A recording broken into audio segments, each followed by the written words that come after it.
Focus Daily, everyone. Welcome to another episode of the show. As usual, we begin each show by giving all praise due to the God of Abraham, Isaac, and Jacob. It's through him that I am being sent with this truth as a chance for redemption for all. As a chance for redemption for all. In the name of Jesus Christ. All right, birth certificate, Fiat scams. Through institutions that were developed in the early 1900s, late 1800s, banking systems and pirates and gypsies conspired against the children of God to totally disenfranchise them, all the while perpetrating a genocidal holocaust on God's children. Today we're going to watch this short film again, explaining the intricacies of this situation. Hopefully, everyone has a nice day today. It's time to get to the show.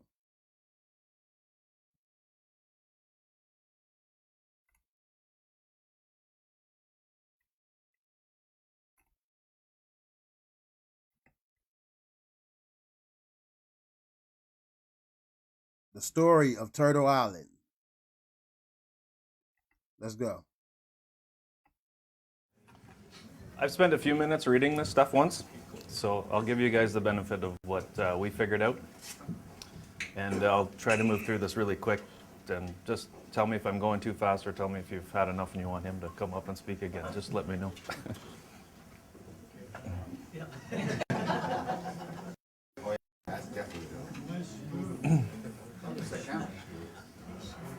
Once upon a time, there was a area known as Turtle Island, sick. That's what certain people refer to it as. And there was people on the land over here. Once again, we're speaking about the entire continent of North America, not to mention the world. But on the Focus Daily show, we specifically speak about the birth right of the Afro-Americans. Let's go. And this lady or some of her agents came over and met with these people. And they said, look at all these resources. The Queen and the Pope are represented by that figure right there he's drawing. You guys had, this is awesome. Can we set up shop and do some business? And these guys went, sure. Because they had no idea what that meant, really. The Afro-American. And plus, they didn't really understand the language that much. So there was an agreement put in place. We understood. We created mostly a in the covenant logging industry, will know, with the foreign individuals in order that we may, number one, learn a lesson, ultimately, but do business in general. Know that there's usually a 60-40 agreement. Somebody comes in, logs your bush, right? It's the guy doing the work, and usually the people owning the property get it a cut like that.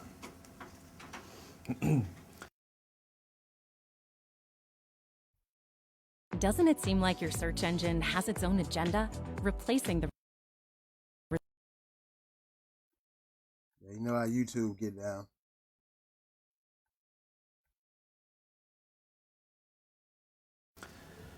So what they agreed to do is set up a little store. Rewind it a little.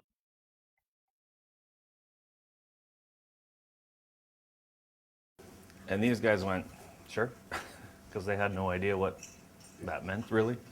And plus, they didn't really understand the language that much. So there was an agreement put in place. Covenant. Mostly in the logging industry will know that there's usually a 60-40 agreement. Somebody comes in, logs your bush, right? It's the guy doing the work, and usually the people owning the property get it a cut like that. So what they agreed to do is set up a little store. And I'm not sure if I'm infringing on a copyright here, but we'll just call it a Walmart. Virginia Company. East Indian Company. So the 60% goes to her organization. She had a corporation that does business.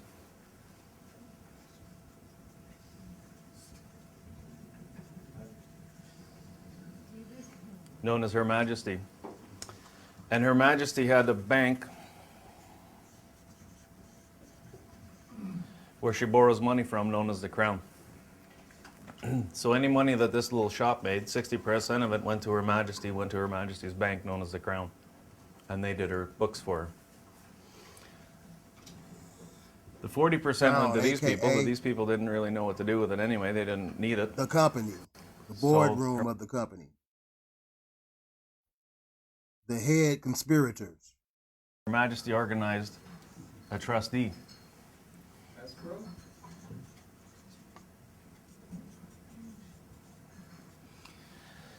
And then these people ended up also banking for these people. How convenient.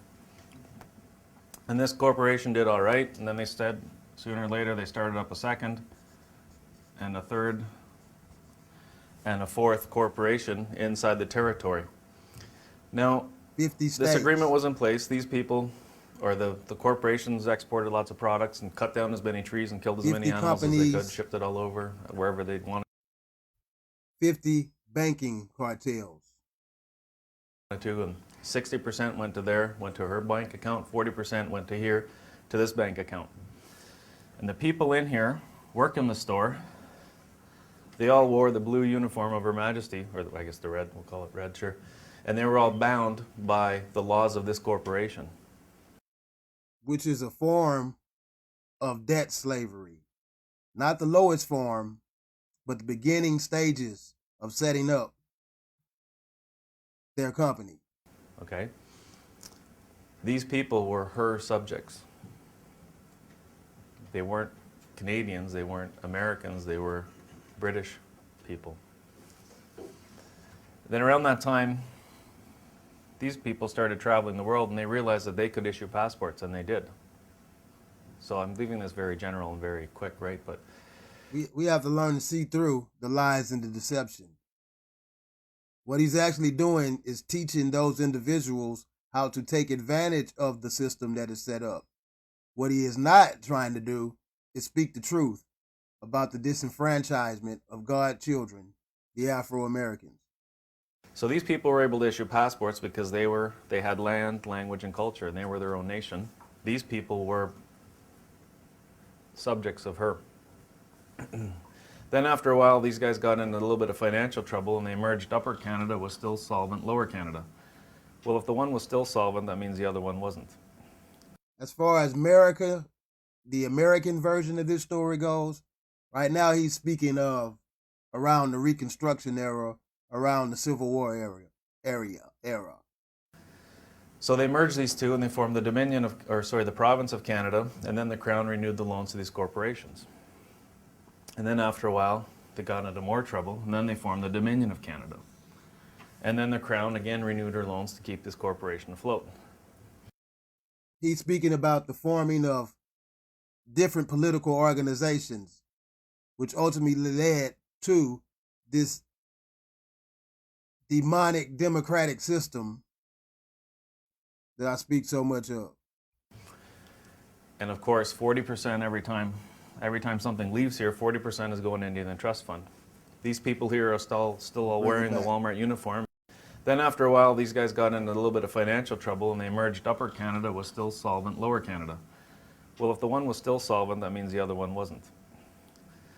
So they merged these two, and they formed the province of Canada, and then the Crown renewed the loans to these corporations. And then after a while, they got into more trouble, and then they formed the Dominion of Canada. And then the Crown again renewed her loans to keep this corporation afloat. And of course, 40% every time something leaves here, 40% is going into the trust fund. These people here are still all wearing the Walmart uniform, being owned, the corporation being owned by Her Majesty, sitting on the land, having the right to do business here, and that's it. And these people are still cashing in still accruing their 40% into a trust fund. So then they started again. Now, during the early 1900s, specifically around 1920 to 1933, the trust was busted. Rather than fulfilling their parts of the covenant, They chose to just kill the beneficiaries of the trust, to crucify them, if you will, so that they can claim and keep that trust, and through tricky legal manipulation, slowly peel away and eat away at that trust, which provides the system that we're so familiar with all around the world, all the governments, France, Italy, India, you name it. When you looked at the thumbnail that I put on the banking corporation video, it shows elephants standing on top of a turtle with the whole world on their shoulder. The turtle is us, God's children. The elephants are the banking corporations standing on our back, upholding the whole world with the money he speaks of in this trust. God wants us to know we're already rich. We're already the richest people in the world. They owe us trillions. But more importantly, it's time for us to come back home. You know what I'm talking about. And building a railroad across. And that bankrupted this corporation again. And funny thing happened that those railroads he speak of, they were Third Reich Nazi type railroads that led to death and destruction for communities all along its route.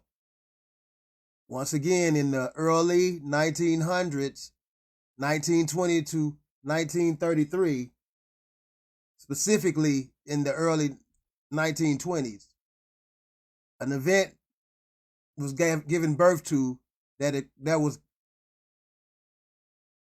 called the Red Summer. And during the Red Summer, they went from community to community, destroying, killing everything in sight in order to put this new official plan they had into effect. That's where you get movies like Redwood and stories like Tulsa, Oklahoma. Those were strategized attacks on the remaining standout communities in order to completely disenfranchise us.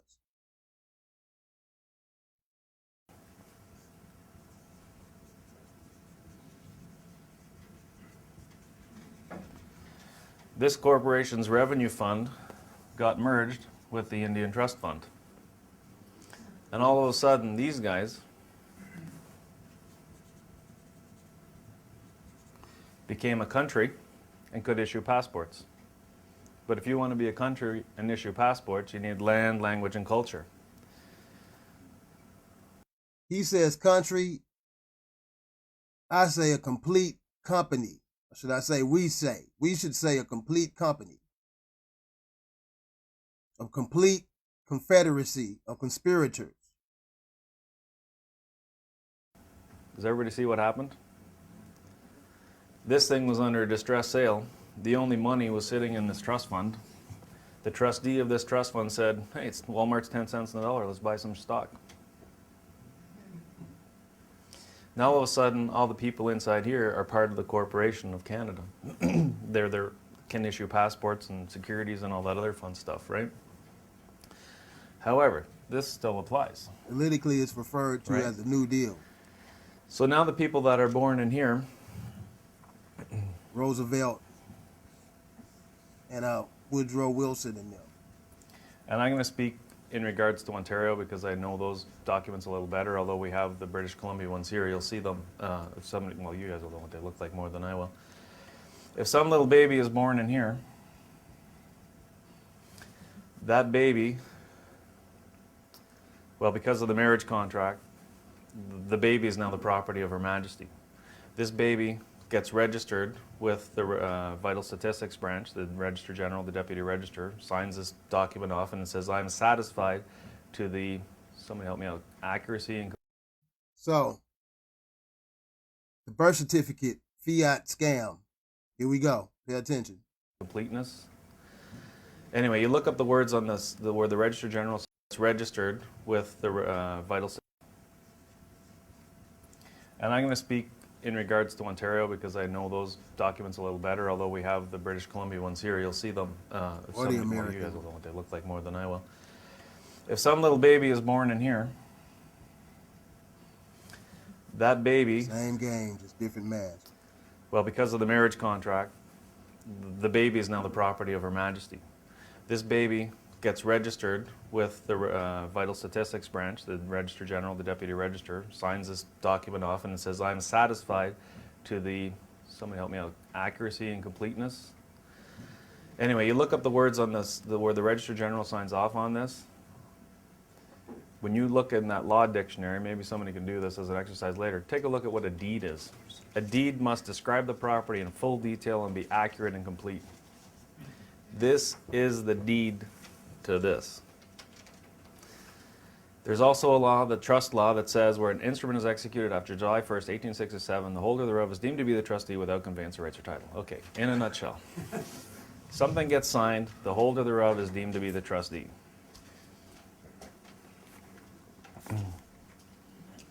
An instrument in writing that conveys an interest in land from the grantor to the grantee.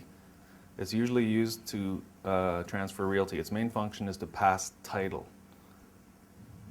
And deed of trust, a legal transfer from the trustor to the trustee. Anyway, we'll just skip that for now. It's like, it goes on. So what happened is, this instrument was executed. The holder thereof is whom? Executed, huh? How many people have a statement of live birth? How many people have an original? How many people have a certified copy? Ah, where's the original? That's what I want to know. Birth certificate, statements of live birth are done under a letters patent registration system under common law England under existing royal ancient charter. Common law existing royal ancient charter. She's got the original, she's holding the title to this. For everyone in here. Well, almost everyone. There's a few exceptions in the room. Okay, so she's holding the title to this. How many people have heard her referred to as the Queen Mum? Yep. We'll get more into this video later, but on the Focus Daily Show, we like to just provide short clips of the information to give people a chance to digest it, rather than going on and tiring the people out.